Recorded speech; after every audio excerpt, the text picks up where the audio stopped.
Hello, welcome back to Raising Arrows Mama. My name is Heather. I am mama to 8 children, and that sounds as crazy to me as it does to you. Today, I'm going to be sharing my 4th daughter, her 5th grade book choices, and my kids are playing right outside the window, so I'm sorry about the background noise.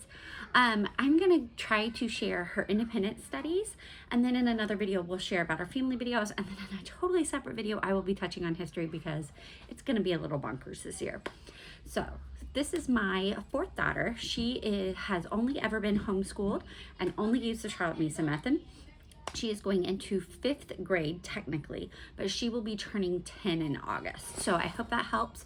She is a very motivated learner. She loves to read, and she is very quick at math, but doesn't think she knows math. But she's one of those who like answers the problem, and then you're like, oh, well, how'd you come to that answer? She's like, I don't know, I just know it. So anyways, speaking of math, we will continue using the Charlotte Mason Elementary Arithmetic series, which I have other videos where I review these and I love them. It has worked wonders. It works really well with this child. She loves the one-on-one time that it does because it is very teacher intensive. You have to do it one-on-one with your child most of the time. She loves it. We are about halfway through the book, as you can see, and we'll do a few lessons over the summer just so we don't get completely rusty, but she will just continue with this, and then she'll pick up on book 5. She will probably start to fly through this a little bit more as we get through things. Like I said, I do a review on this. I've already passed one child through this, and she is my second to go through it. And we just really liked book 4. It was quick and easy. The only problem with book 4 is it was the only one that didn't come with ribbon bookmarks. So she'll continue with this and move on to book 5. And then she will also continue copywork. I just buy these simple journals. She has liked the line, but she will actually get promoted next year to a regular composition notebook. And I talk extensively about how I do copywork in other videos, but you can see she has really done well with her cursive, so we're going to move on to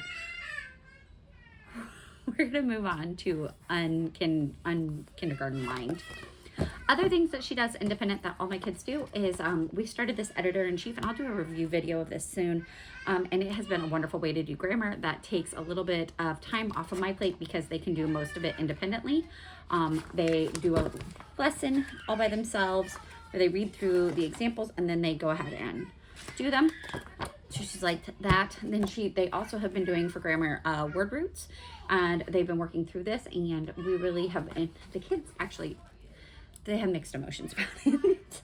I like it because it's getting them to see some of those Latin and Greek roots, as well as learning things like prefix, suffix, learning new vocabulary words, and all of that. My kids this year, this was like their first time using workbooks really, and these are the only 2 workbooks that they have done other than a logic workbook, and so they struggle with the concept of what to do on a worksheet, and so it's been a good learning process. But I love this because they could technically, and some of my kids do it independently. This particular child needs a little more hand holding with it, but you're given a root and meaning, and like I said, I'll do a review on this as well. And then you go and place them in sentences. Sometimes you have to write sentences on your own. I usually have my kids do it orally, so you don't see it written here. But we didn't even finish book 1. We started it after Christmas, and this has been a lifesaver for mama, having these 2 that they can do semi-independently, just for my time's sake because I have so many learners. So we have those, so copywork, grammar, all that, and then we do dictation, and that's kind of a family study because I have them do basically all the same piece. Then let's see here, I'm looking at my list here. Geography I'll talk about in another video because it is something we do specific all together as a family. And then let's get into literature. So as mentioned in a previous video, you can go look it up, how this past year I did a combination of classic literature and modern literature, and some of our modern literature is more classic. It just kind of depends, but some of the lists like Amplified Online are great, but they neglect some newer texts, and so sometimes I wanted to get them some newer things, and sometimes it was just a matter of trying to find different books for my kids that were off of the prescribed Charlotte Mason list that are still beautiful and living books. But yeah, so I digress. So hers, I basically choose 2 for the year, and they have all year to get through both books. So 2 classics and 2 moderns. And so we just pace out the timing. So for her classic literature, she is going to start with Treasure Island, which is a little bit harder to read for her. I think she'll love it, though, because it has so much adventure. I mean, we've already done it as an audiobook, so I know she's heard it before, but I think she'll enjoy this. I really wanted her to read something Robert Louis Stevenson, but I wasn't sure about some of the other texts being something she'd be interested in, but I think that she will enjoy the pirate theme here. And then after she reads that, she's going to keep with the treasure theme. I don't know, and do The Treasure Seekers by Edith Nesbit, and it follows a family of 6 children and just kind of chaos, and we have a big family, and I just think that she'll love the silliness of it. I haven't finished this book. I need to finish it myself, because I've never read Edith Nesbit besides that. And then for her modern, she's going to read The BFG, which I thought we owned, but we do not. She's seen the movie a couple times. We've listened to it in an audiobook years ago. She really loves it. She loves Roald Dahl, but she just did Charlie and the Chocolate Factory this last year. She absolutely loved it. However, all that being said, there's some Roald Dahl that my kids aren't going to read. But we're going to do The BFG because it's one we are familiar with. I know they've read it. I think she'll enjoy it. And then also, kind of the beginning of the year, all my kids are going to do some kind of mystery book for the most part. And so I'm going to have her read Chasing Vermeer by Blue Balliet. I don't know about Blue's other books. I haven't read those. But I read this a long time ago. And I knew I loved it back then. And I think she will love it. Chasing Vermeer is a mystery.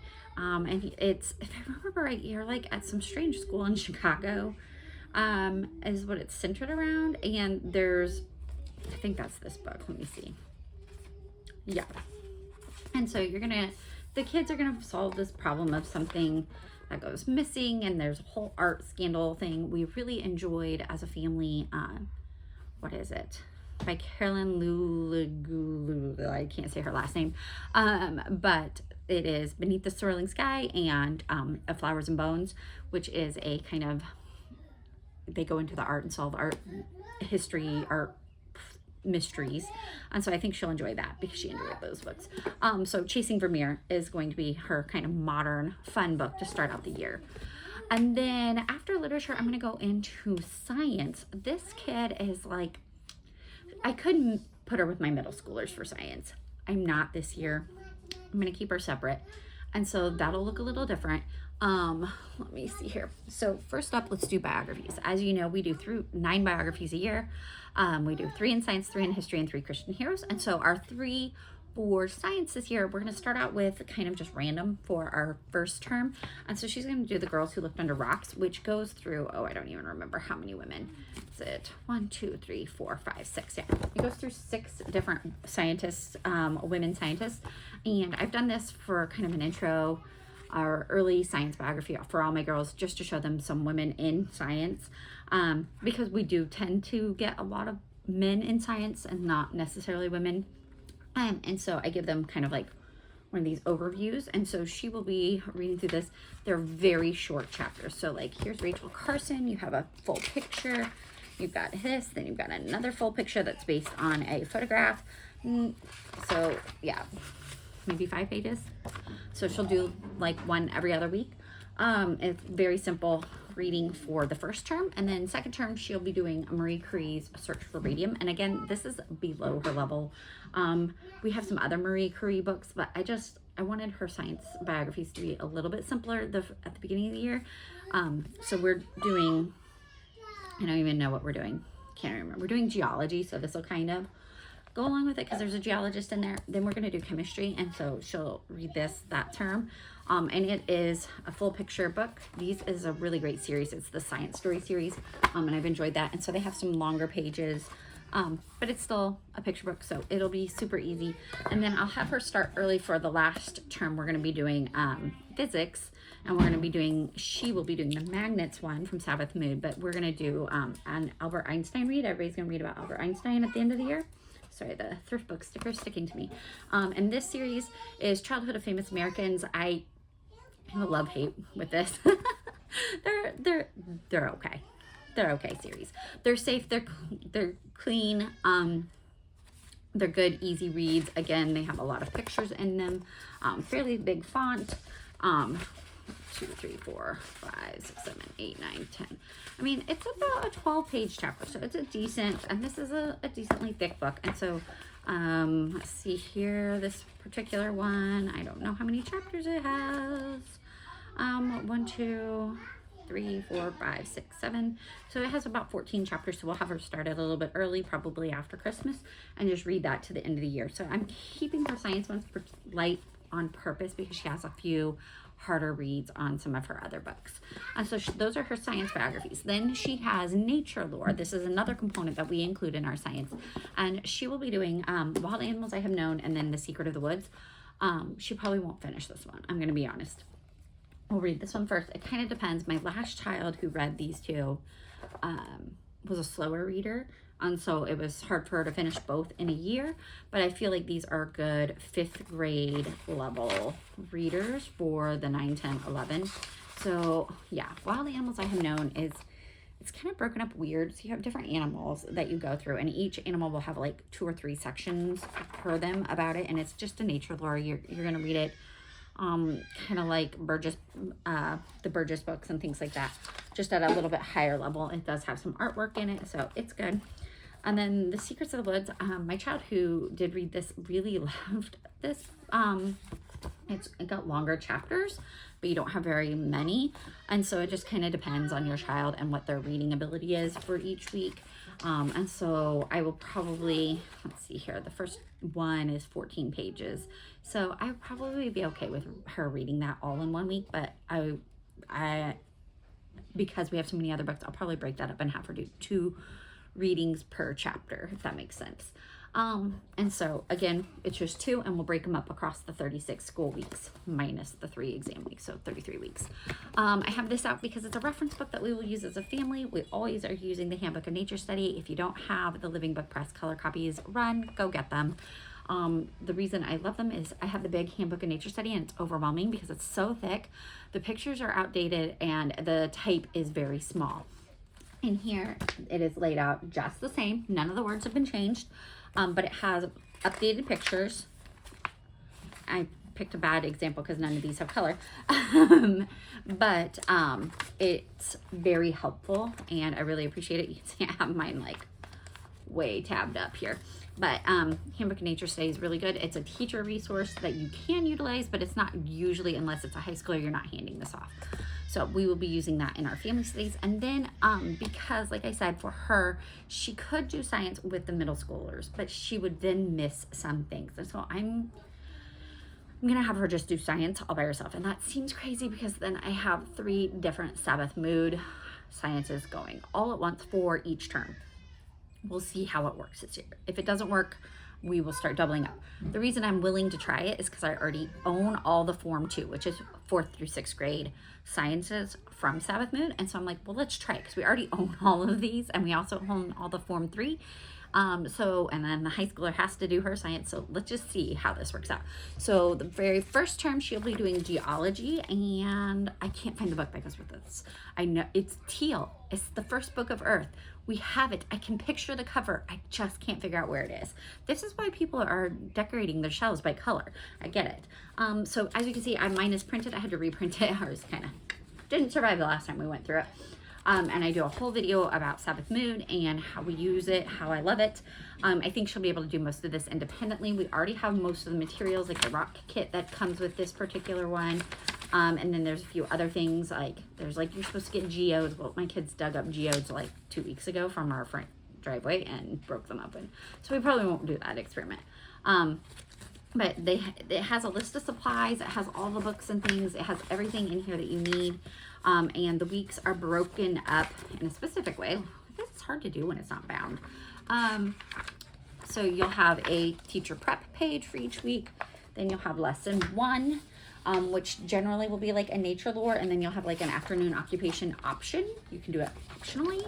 You might have a natural history lesson. That's going to be your crux of your lesson. That's where you would use the book. And you may have an experiment or not. And then again, it has an afternoon occupation. That's their special study. We do that as a family, so I kind of ignore that. And then it'll have a special study reading, and that's what it is for every week. And like I said, we do our special study as a family, so I haven't actually done it that way. They just do the one lesson a week. On their own is what she's going to do. So we'll do this first term, and then we are going to do, oh my goodness, I can get it, I promise. Form 2 chemistry, and that uses matter, molecules, and atoms. All my kids are going to be doing chemistry at some point next year, and so she's going to do these two. That's why we're going to read about Marie Curie. And again, it is lined up basically the same way. I don't know why this page is out, because I printed out the checklist of things. And again, we've done this one. I have a review on all of these here somewhere, but this one, it was all things that all those supplies were things we have at home. There wasn't a thing. Yeah, I mean, it was like balloons. I had to go buy balloons at some point. A can of frozen orange juice. Yeah, it's using laundry detergent and iron filings. We didn't have to get those for one of the lessons, which works because we use them for the next lesson, and then we had extra. But so the chemistry, and then the last term, woohoo, we will be doing magnets, which is so fun. I actually got to do an immersion class with Nicole Williams, the creator of this curriculum, from her magnets lesson, and it was so much fun. And I immediately went home and purchased it, obviously digitally. And so you use this book. These books are not, I mean, they're old school, guys. Okay, so the pictures are not going to win any awards. The text is what it is, but they're short chapters, and it has a lot of things, like it shows you how to do a lot of the experiments as it walks you through them, and so it's very, very easy to do, and I'm sure she'll be able to do it by herself. She may even remember when I did it with her sisters a few years ago. So that's science, the biographies, the nature lore, and then the science things. And again, this is only for my fifth grader. And then last but not least is the biographies for history and Christian heroes. So for Christian heroes, we're going to start out the year with John and Betty Stam, who were martyred during the Boxer Rebellion. My kids already know about the Boxer Rebellion. We just read about Jonathan Goforth and his biography and talked about the Boxer Rebellion to an extent. And so my kids have the preparedness and know that that's coming. I've also already told them that they are martyred, so they already know that going in. I'm not worried about that being overwhelming to them. So she's going to read this one from Women and Men of Faith by John and Betty Stam. It's decent size. They're going to be a little bit more intense reads. You see why I backed off on some of the others and did it a little bit later. And so they're going to read that the first term. Then I don't have a copy of it, but she is going to do a Corrie ten Boom biography. It's the Heroes of Faith series, which are like white and burgundy. I'm borrowing it from my mother-in-law. And so I don't have it with me. I'll see if I can put a picture up here. But it is, just a gentle introduction to Corrie ten Boom's biography. Again, my kids are familiar with Corrie ten Boom. We read a YWAM biography about her years ago. We've seen the Torchlighter videos. If you don't have the Torchlighter videos, I highly recommend you check them out. But that is something that I know will not be too intense, even though she is sent to Ravensbrück and is in an internment camp there, or if you want to call it that. And so, yes, we're prepared. So this is some heavy hitting stuff, right? And then she's going to finish the year with Billy Graham. And I did not realize how tiny this book was going to be when I purchased it. That's going to annoy her to no other. But you have like every other page or so is a picture. So it's going to be a fairly simple read, but just the physical size of it is going to annoy her to no end. And so we're doing all 1900s history, and like I said, I'm going to talk about history in another video specifically about our spines and how we're doing it, but we are going to continue with the biographies because we love biographies and this works well. So we have the science biographies, the Christian biographies, and now it's time for our history biographies. We're going to start the year with Teddy Roosevelt. So we're going to do this Jean Fritz, Bully for You, Teddy Roosevelt. This one I feel like I thought it was going to be, I've had other Jean Fritz books and they're like picture books, so that's what I was expecting, and it's not. Okay, this is a full-fledged chapter book. And so I'm going to read through this summer, but yeah, so we're going to dive in with some Teddy Roosevelt, just to learn a little bit more about him. And then I toyed with a lot of different people for World War II era for a biography, and there's just so many, and my kids already love historical fiction from that era, and we read a lot of biographies from that era as a family, and like I know they'll just pick them up. So I was trying to think of who is somebody that maybe they wouldn't pick up on their own, would be somebody to learn about that's different. And so I chose Desmond Doss. It worked out. My oldest daughter was like, oh yeah, one of the pastors at camp last year was talking about him. That's the guy from the Ridge, right? And so I knew she already knew about it. So I feel like, I don't know, I'm rambling. There's so many great heroes from that time period that you really can't go wrong. But I wanted to get somebody who had just a different story than what they're used to hearing. My kids already know a lot about Corrie ten Boom. I'm trying to think, and I can't think of them. If there's a why way I'm about somebody from World War II, then my kids have read it, is basically what I'm getting at. And so I just picked Desmond Doss just to get them to go outside their box. So this is Desmond Doss' Monumental Courage, Inspiring Stories of American Heroes. It's quite a title. If you don't know, the movie Hacksaw Ridge is about Desmond Doss. Here's a picture of the real guy.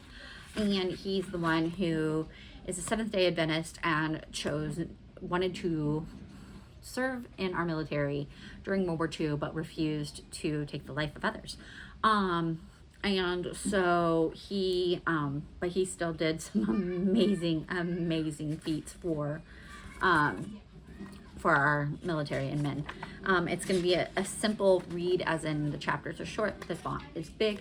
It's going to be a bit of a mind one because of the intensity of what he went through. And so this is a nice simple one. It's from Featherpen Publishing. It's got a nice cover. But it's going to be a shorter read in that regard for her, but it has bigger topics. So I'm okay with going with shorter books where we can discuss more about it. And then at the end of the year, it's the 1900s, people. I could have picked a million different biographies, and it was very hard for me to narrow them down. I wanted somebody from the world, somebody who made a difference, somebody who we wouldn't normally talk about here in America. And I wanted somebody who was not American for once. And so we went with Nelson Mandela. And so all my kids third term are going to read about Nelson Mandela during their independent time. This is a National Geographic Kids. Do I love it? No, I don't. It has really good photos though. It's a little bit less of a living and more of a nonfiction type book, but I think that it will be enough to engage my daughter in the conversation about him, because we'll be doing some other things to talk about South Africa and Africa as a whole during the late 1900s and even in the 2000s. We have been praying for different missionaries in that area in Africa for quite a while, and so we'll be doing some of that as a family, and this is just, I think, going to add to it. So hers is a little bit less on the living side. I don't love it, but it is heavy on the photograph side. So, and like I said, we'll talk about it as a family, and so that's her history things. And I think that is all for my 5th grader that she does independently. Let me check my list here. No, I will not. I won't log in. And so if you have a question, comment, want to know more about something, let me know. I will be sharing our family and history and geography in more detail at another date. But this is my 5th grader. Like I said, she's 10. She's only ever used Charlotte Mason methods. For the most part, and so that is kind of what ours looks like. Looks like a big pile of books and notebooks, and then a few little workbooks, but that's not the Charlotte Mason method. That's my mama's sanity of having a big family and needing some help. So like I said, thank you so much for watching, and if you have any questions, drop them below. If you have other book resources, things that you think would just really help my 10-year-old, I almost said 9, my 10-year-old in her study of the 20th century, let me know. I am always looking for books to add to our library that will enhance our learning and our love of learning through books. So thank you again for watching, and have a blessed day.